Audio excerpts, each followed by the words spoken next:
All right, thank you everybody for coming out to listen to the presentation.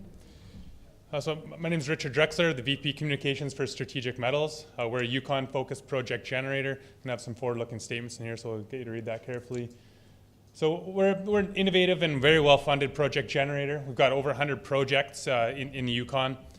This summer we're going to be drill testing a couple of those ourselves, focused on the copper targets.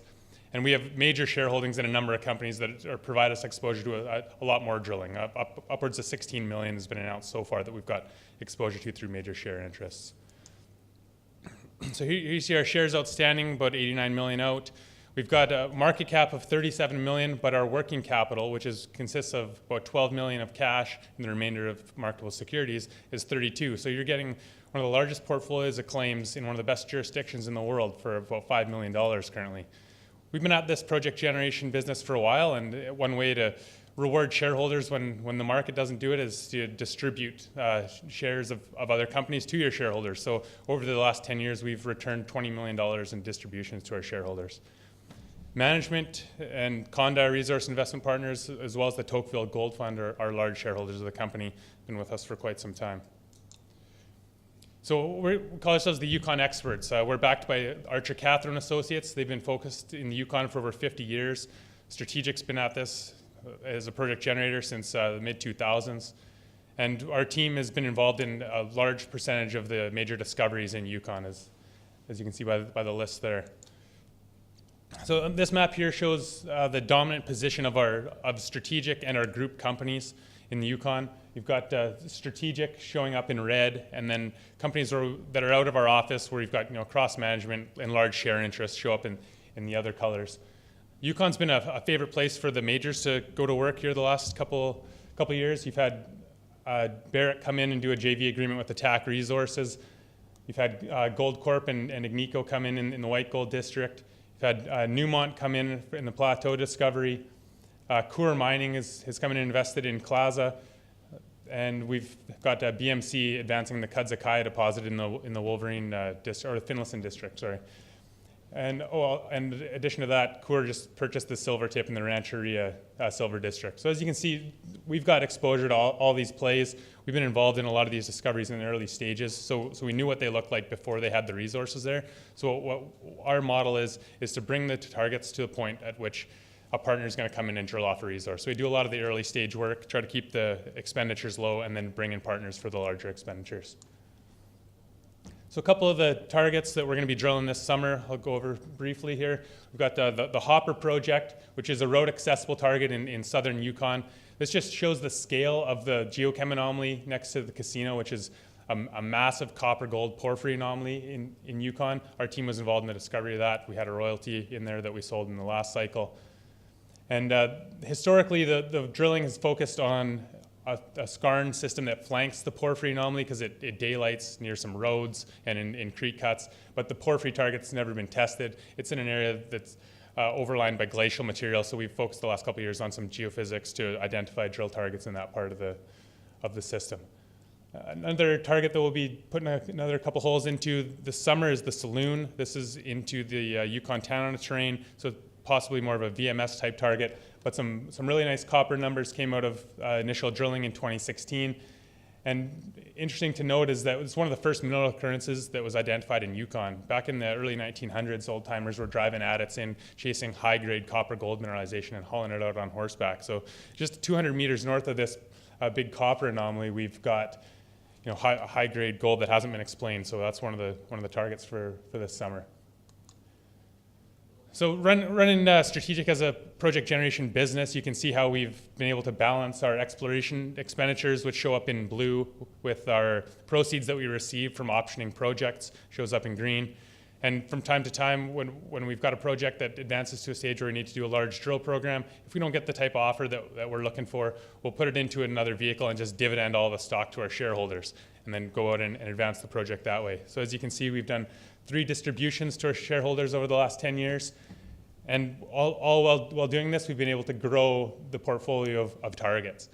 Now, some people say, well, how many targets can you really maintain? I mean, in Yukon, we're blessed with having very low holding costs, so we're able to keep targets through cycles.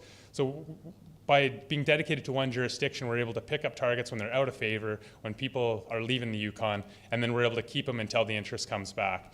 And so we've been successful at that over the years. And over the past couple, or 3-4 years, we've added about 30 projects to the portfolio, although the total has declined. As we all know in exploration, not everything works out.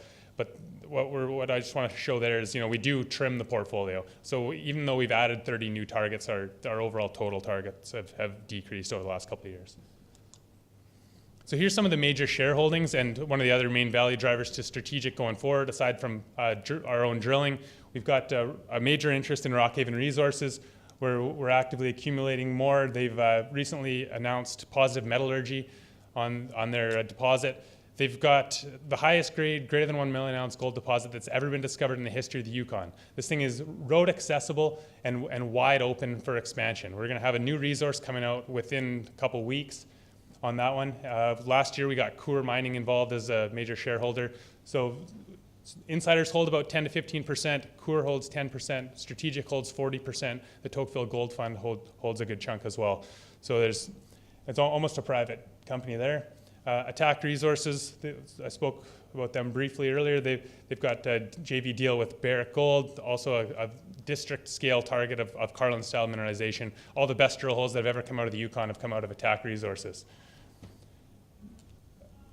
Silver Range Resources was our previous spin-out. They're now following a project generation model in neighboring territories to not compete directly with us. We brought Mike Power on board to run that. He's one of the founding members of Aurora Geosciences, who's a dominant consulting firm in the neighboring territories and in Nevada. Our most recent spin-out is Trifecta Gold. Strategic holds 9%. The rest of the shares went to our shareholders. They've got an attractive drill target down in Nevada that they're going to be putting some holes into later this year. It's underneath a mine that was a historic mine called the Columbia that was only mined down about 30 feet. We've discovered that by mining through some of our proprietary database. It was an old Homestake report where they showed that there was a couple holes drilled below existing workings, both hit high-grade gold mineralization. The hand waving in the target report from the Homestake geologist said that they figured there was at least 500,000 ounces of high grade with potential for more should the shear zone extend further than they could see. So we're doing geophysics on there right now to map out the shear zone. Through the downturn, we acquired a major interest in GGL Resources. That's a diamond explorer. They've been active in diamond exploration from the initial stages in Northwest Territories. At this point, the existing board was getting into their 80s. They'd been fairly dormant for the last 10 years. They started to sell off assets. We realized that their database of information in the Lac de Gras region was beyond compare. Rio's optioned portions of that database off of them for indicated train minerals over the years. So what we were able to do was convince the guys to do another rollback. We would finance it, would bring on a younger team to take the reins. So we've got Dave Kelsch, who was responsible for the Diavik discoveries with Rio as the president, and Chris Herkus, who's been managing the program for Kennedy Diamonds as one of our advisors. That was just taken out by Mountain Province. So we've got the right team and a good ground position and a major database of indicator minerals and diamondiferous kimberlites already identified on a number of our targets in GGL. So I'll touch on Rockhaven because I feel that's going to be one of our major drivers in the near term. Like I said, a new resource coming out very soon. And as you can see, the existing resource of 1.3 million ounces at 4.5 grams is already a very significant resource. Like I said, there's going to be an expansion to that. A lot of the drilling over the past couple of years has been focused on bringing in additional near-surface ores because the initial PEA that they looked at a couple of years ago was focused or looked at this as an underground-only operation or predominantly underground operation. We've realized that because the characteristic of the material, the vein material here, we can do pre-con with a simple gravity separation before we send the material to the mill, so that means we're going to be able to do much larger open pits from surface. All of our structures come right to surface. We recently announced metallurgy on the eastern end of our resource, which was completely excluded from the last PEA because we didn't have the metallurgical results. We now have positive metallurgy for that, so that opens up this massive exploration target to the east where we haven't focused on in past years. Another thing to mention is that all these structures, not only are they open along strike, they're open to depth. And we've only drilled this down about 300 to 400 meters. A lot of our best holes are right at the bottom. This is a carbonate base metal type system. So similar deposits would be like a Continental Gold's Buritica or Barrick's Porgera deposit. So when you've got deposits like that, you can expect that the high-grade gold mineralization can extend for up to 1 kilometer in depth instead of like a typical epithermal. You're limited to a few hundred meters. So that'll be a big driver for us. Here's the land position we put together for GGL, directly along strike of a number of the major discoveries. And yeah, feel free to come up and talk to me about any of our other targets there afterwards. And thank you very much for your time.